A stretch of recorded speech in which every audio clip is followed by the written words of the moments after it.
This video is on how to use your periodic table to write electron configurations. So the first thing you're gonna have to do is be able to set up your periodic table. So we're gonna do a couple of things. First of all, I'm gonna move helium. I'm gonna move helium over here. Again, for the purposes of electron configuration, it makes more sense to have it over there. Second thing I'm gonna do is I'm gonna number the different rows on the periodic table. And these numbers are gonna end up being my energy levels or the shells. I'm gonna mimic that numbering over here. You notice I'm doing it right down between kind of the two different sections of the periodic table, and you'll see why in a little bit. Next thing I'm going to do is I'm going to use 4 different colors, and I'm going to identify the different blocks. So we're going to start over here with a block that is 2 squares wide, which fits nicely with our idea of our s orbital, because there's only one s orbital. I can fit 2 electrons in it. So 2 squares across. We go with the next chunk of the periodic table over here that we're going to be working with. This one is right before those numbers. Label this one as the P block. All right, and again, that is 6 wide, which fits within the P block. When it's full, you can fit 6 electrons. All right, next thing we're going to do is take the middle of the table.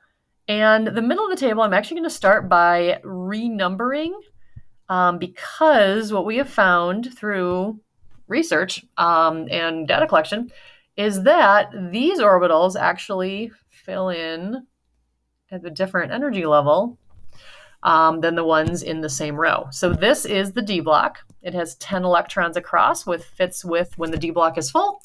You have 5 orbitals, it can fit 10 electrons. Finally, down at the bottom, the one we really don't ask you to use very often. In fact, I don't know that we ever ask you to use it. This is the F block. And the F block, the row numbers are actually offset from the D block. So I'm going to label those 4 and 5, just so you're aware of them, but we will pretty much be ignoring that.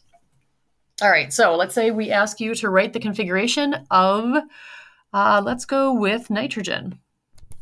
All right, so for nitrogen, what I'm going to do is I need to kind of march across the periodic table and record the row and how many rows and blocks and number of boxes or number of elements I have to get through to get there.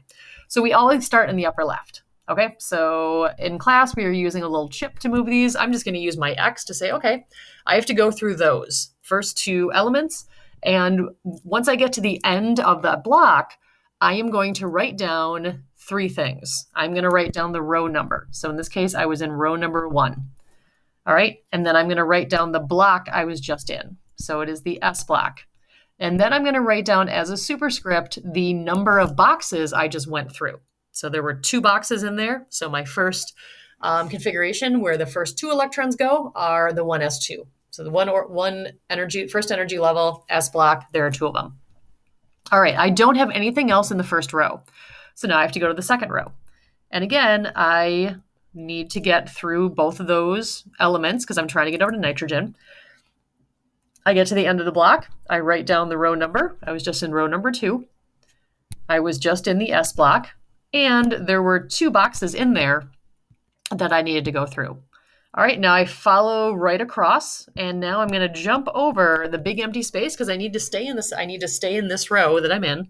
So I have 1, 2, 3 elements to get to nitrogen. So I always want to end on the element that I want. So now I write the configuration of where I am. I'm in the second row. I'm in the P block, and it took 3 boxes to get to nitrogen. So that is your configuration of nitrogen. One of the things I want you to notice is that nitrogen has 7 protons and the neutral atom has 7 electrons.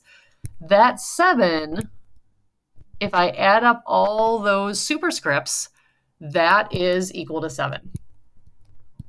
All right.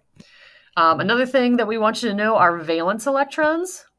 So valence electrons are the electrons in the outermost energy level. All right. The energy levels are determined by the coefficients, or what kind of, like in math, you'd probably call coefficients.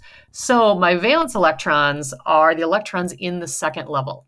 So for this one, there are five valence electrons, and the configuration happens to be 2s2, 2p3. So those are the five valence electrons. Because again, the second level is the outermost level, and that's just our definition of valence electrons. Those are the ones that are furthest away from the nucleus. They're the ones that are going to be involved in bonding and leaving and coming in and whatnot. Okay, let's try another one. I'm going to reset my board. All right, let's do something in the D block right now. Let's go for iron. All right, Iron Man, Tony Stark. I'm forgetting the actor. Anyway, okay, so we're going to write the configuration for iron, the atom. So again, we always start at the top left. First electrons always fill in. Hydrogen only has one electron, so wherever that electron is the first place it fills in. And again, there's two of them I have to get across because I'm going to keep marching across my periodic table. I go across the whole thing. I go down to the next row. I go across, down to the next row until I get to iron. So right now I just finished up going through the first row, S block, and there are two squares in there. All right, next place I go is the second row, lithium. So I've got lithium and beryllium. Okay, I have to go through those. Now I'm at the end of the block, so I stop and write down where I just was, or where I am right now. You can think of it that way. So I'm in the second row. I'm in the S block, 2 electrons. All right, then I go across, and I've got to march through all of these. All right, I get to the end of the block. I stop and write down where I am right now before I can move anywhere else. So I write down the second row in the P block, and there were just 6 electrons I had to go through, or it's the 6th box over. All right, now I go to the next row. All right, I go through those 2. Now I write down where I am. I'm in the third row. I'm in the S block, and I passed those 2 electrons. Straight across. Again, got to get all the way through these. Then before I can go anywhere else, I have to write down where I am. I'm in the third block. I'm in the third row, P block, and there were 6 of them. All right, now I go to the fourth row. I have to go through those 2. So fourth row, S block, there are 2 boxes. All right, now I'm in this much closer to where my iron is. So I've got 1, 2, 3, 4, 5. It's the 6th one in. So I end up in the third row in the D. So again, you have to remember that the Ds are just one level off. So these electrons are actually closer to the nucleus than the ones in the 4s, but they also are higher energy electrons. So, and then it ends with 3d6 because I'm in the 6th box over. And that is how you write configurations using your periodic table. Hopefully you should be able to try some examples on your own and then check them in the notes to see if you've got them right.